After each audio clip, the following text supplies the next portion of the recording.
So you're playing the Prime Minister in the PASS Club, the Post-Apocalyptic Survivors Club. This Prime Minister's question time. Given that the film takes place just before the end of the world starts, how much harder would it be to lead the country in the face of a looming apocalypse than, for example, Brexit? Oh, I think that leading the country whilst an apocalypse is going on, is probably going to be a lot easier. On the basis that most MPs and people are all going to be all for trying to save the world, whereas in Brexit, there isn't a deal anywhere going that anyone's going to accept.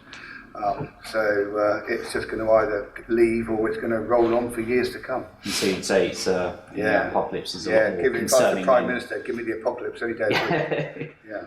And personally, how would you prepare for playing this role? How am I going to prepare for it?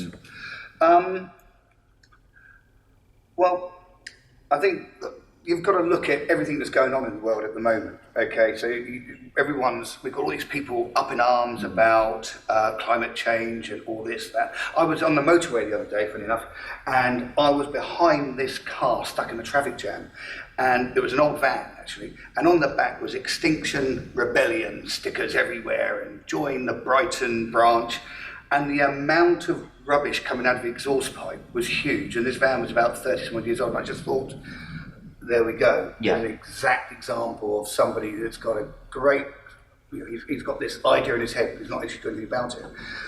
That's going to be part of the problem, isn't it? So it's looking about what can you turn around and how can you counter-argue and all this sort of thing. So I'm going to look into all the different things that are going on at the moment and ask the question, if you did that, what's the reaction going to be? So, if we all go to electric cars, how's that going to help? Yeah.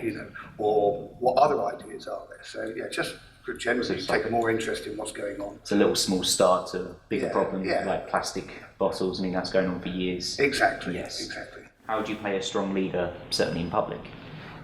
One of the things with any leader, you've got to be confident. Mm-hmm. You've got to give out what's the right word? Sort of like a persona that you know what you're doing, and you're going to leave. It's no good being a shaking or a shrinking violet, So, and I think because he's had this military background, he knows how to lead. He's been the leader of men in the military, and here he is now leading this country. And whilst he might not always believe everything he's saying, he can make you believe that he believes everything he's saying. Yes, there's a certain power there. Yeah. Is it possible to have friends you can trust in the government?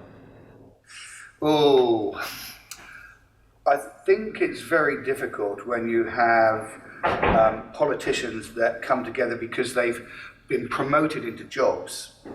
They might give an idea of friendship, but people backbite. The only people you can really trust in life are those that have been part of your life as you've been coming up through and growing up. People outside of that particular business. So no, and I think as far as the Foreign Secretary goes, I think there's a little bit of sucking up going on there as well. Underlying in the way. Yeah. So I think he'd say anything really, because the Foreign Secretary is going to one day want to maybe be, if the world blows up and it all starts up again, and the Prime Minister's, popped his clogs, maybe the Foreign Secretary's there, next Prime Minister, yeah.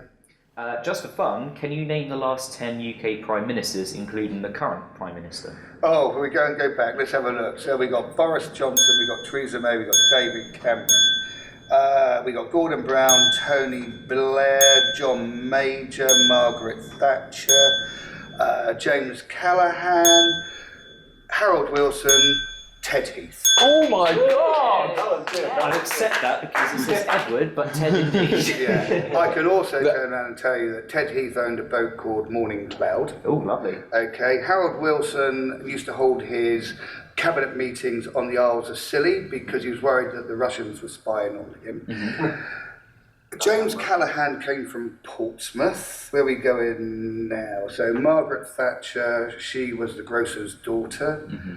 After her, John Major, waste of space, Tony Blair, smarmy, Gordon Brown, oh dear.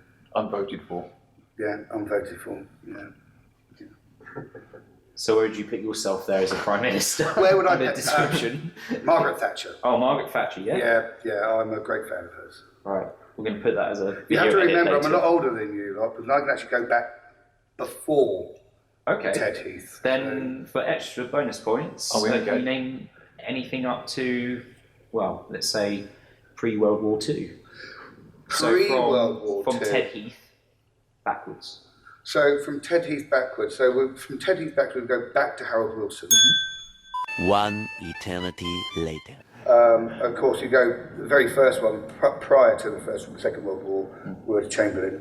Yes. I have in my hand a piece of paper. Yeah. And then a couple of days later, it all went the other way. Of course. Yeah, but because you can't trust the Europeans. No, of course not.